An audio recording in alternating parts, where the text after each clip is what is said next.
Hi friends, ఈరోజు నేను కాకరకాయ మసాలా కర్రీ ఎలా చేయాలో చూపిస్తున్నాను. పైన చెక్కు తీసుకోవాలండి. చెక్కు తీసేసి ఇందులో ఉప్పు పసుపులో వేసుకొని ఇలా ఒక 5 నిమిషాలు ఇలా పిసిరే ఇందులో ఉన్న కాస్తంత చేదంతా పోతుంది. అండ్ నెక్స్ట్ ఇందులో కాస్తంత చింతపండు, ఒక నిమ్మకాయ సైజ్ అంత చింతపండు ఇందులో వేయించుకోవడానికి మసాలాకి కొన్ని పల్లీలు అండ్ నువ్వులు, జీలకర్ర, ధనియాలు, బిర్యానీ ఆకు, భోజ్వారాకు ఇలా కొద్దిగా రోస్ట్ అయినాక ఇవి మిక్సీ పట్టుకోవాలి.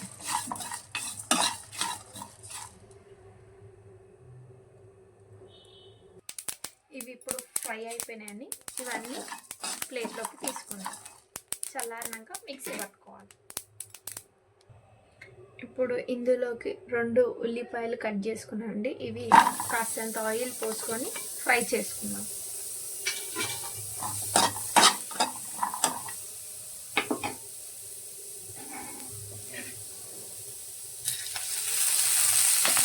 కాస్తంత ఆయిల్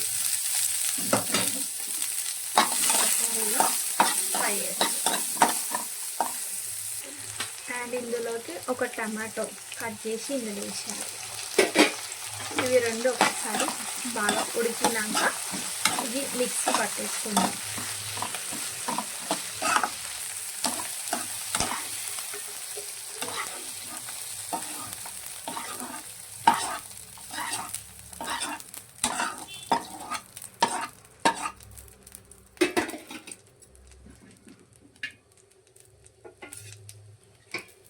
అండ్ ఇందులో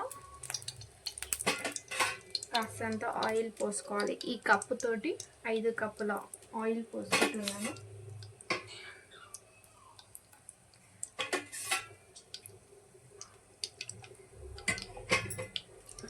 ఆయిల్ హీట్ అయ్యాక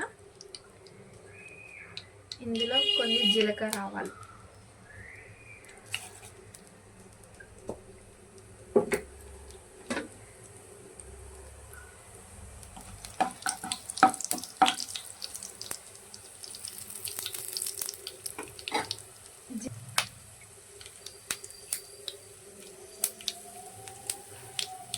ఇందులోకి ఇప్పటిదాకా మనం కాకరకాయలు పీసెస్గా కట్ చేసుకున్నాము.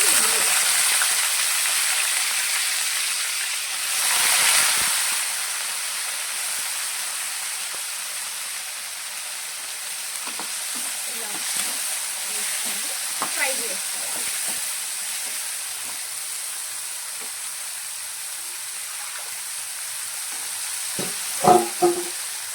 ఇది ఉడకడానికి కాస్తంత ఉప్పు, ఇది మంచిగా గోల్డెన్ బ్రౌన్ కలర్ వచ్చేదాకా వేయించుకున్నాం. ఇలా వేయించుకోవడం వల్ల చేదంతా పోతుంది. తర్వాత ఇందులో ఉప్పు కారం అన్నీ వేసుకోవాలి. ఇప్పటిదాకా మనము వేయించుకున్నాం కదండి, పల్లీలు, నువ్వులు అండ్ జీలకర్ర, బిర్యానీ ఇవన్నీ ఇందులో వేసుకొని ఒకసారి మిక్సీ పట్టేసుకుందాం.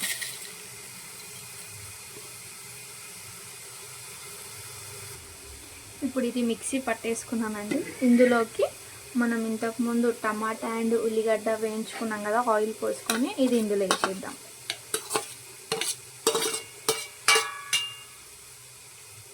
అండ్ తర్వాత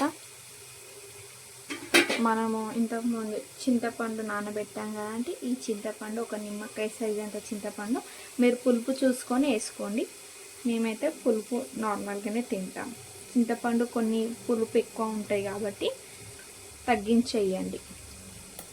ఇంక ఇందులో నల్ల చింతపండువి టేస్ట్ బాగుంటుందండి. సేమ్ చేపల కూర టేస్ట్ వస్తుంది. ఇందులో ఇంతకుముందు చింతపండు నానబెట్టిన వాటర్ ఇందులో పోసుకోవాలి. పోసుకొని మిక్సీ పట్టేసుకుందాం. ఇప్పుడు ఫైనల్గా ఇది పేస్ట్ పట్టేసామండి. ఇప్పుడు కాకరకాయ ఫ్రై అయినాయా లేదా చూద్దాం. ఇప్పుడు ఫైనల్గా ఇవి ఎలా అయ్యాయో మూత తీసి చూద్దాం. ఇంకా కాస్తంత ఫ్రై కావాలండి. ఇది మంచిగా ఫ్రై అవ్వడం వల్ల ఇందులో ఉన్న చేదంతా పోతుంది. టేస్ట్ మనం తింటుంటే ఫిష్ తిన్నంత ఫీలింగ్ ఉంటుందండి. ఇది చాలా మంచిగా బ్రౌన్గా ఫ్రై చేస్తాం.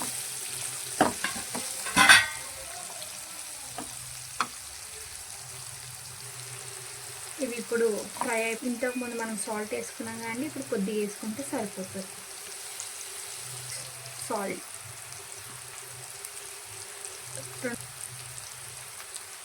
హాఫ్ స్పూన్ పసుపు, 1 స్పూన్ అల్లం వెల్లిగడ్డ పేస్ట్. ఇందులో కొంచెం ఉప్పు కారం ఎక్కువ ఉంటేనే కర్రీకి టేస్ట్ బాగుంటుందండి. ఇవన్నీ ఒకసారి ఇలా కలిపేసుకోవాలి. ఇవి ఒకసారి ఇలా ఉప్పు కారం అంతా మంచిగా పట్టేలాగా ఇలా ఫ్రై చేయాలి. ఫ్రై చేసినాక ఇంతకుముందు మనం పేస్ట్ పట్టుకున్నాం కానీ ఈ పేస్ట్ ఇందులో వేసేయాలి.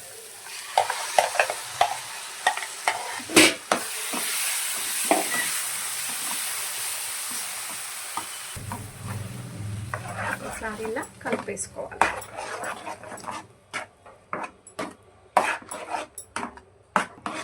ఇలా కలిపేసుకొని ఇందులో కాస్తంత వాటర్ పోసుకోవాలండి. థిక్ బాగుంది కదా, ఉడికినాక ఇందులో ఆయిల్ అనేది పైకి వస్తుంది, అందుకని కొంచెం వాటర్ మనం యాడ్ చేసుకుందాం.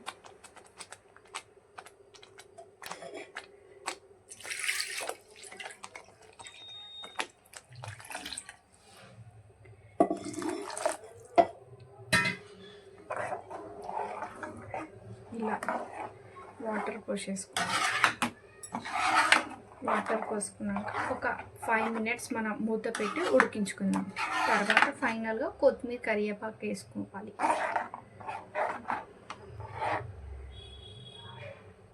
మనం ఇంతకుముందు చింతపండు, ఉప్పు అవన్నీ వేసుకున్నాం కానీ కాకరకాయ కూరలో కాస్తంత బెల్లం వేసుకుంటే టేస్ట్ బ్యాలెన్స్ అయిపోతుంది.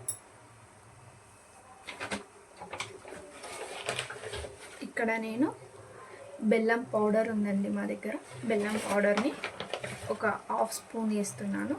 టేస్ట్ చాలా బాగుంటుంది. ఉడికినాక ఫ్లేవర్స్ అన్నీ బ్యాలెన్స్ అవుతుంది. కొంచెం పులుపు వేసిన అండ్ సాల్ట్ వేసిన, కారం వేసిన అన్నీ ఈక్వల్గా చేసేస్తుంది బెల్లం వేయడం వల్ల. ఒక 5 మినిట్స్ మనం మూత పెట్టేసుకుందాం. లో ఫ్లేమ్లో ఉడకనిద్దాం. హై ఫ్లేమ్ పెడితే కింద మాడిపోతుంది. ఇప్పుడు ఒకసారి మూత తీసి చూద్దామండి, ఎందుకంటే అలానే ఉంచితే అడుగంటుతుంది. ఒకసారి మూత తీసి చూద్దాం. ఇలా ఒకసారి కలిపేసుకోవాలి. ఇలా కలిపేసుకొని ఇంకొక 2 మినిట్స్ పెట్టుకుందాం. నూనె పైకి తేరేదాకా ఉడకనిద్దాం. అప్పుడు ఫైనల్గా కర్రీ అయిపోయినట్టు. ఇప్పుడు 2 మినిట్స్ అయిపోయిందండి. ఒకసారి మూత తీసి చూద్దాం. ఇలా ఫైనల్గా ఆయిల్ పైకి రావాలి. ఇలా ఆయిల్ పైకి వస్తే కర్రీ అనేది అయిపోయినట్టు. ఫైనల్గా కాస్తంత కరివేపాకు వేసుకున్నాం.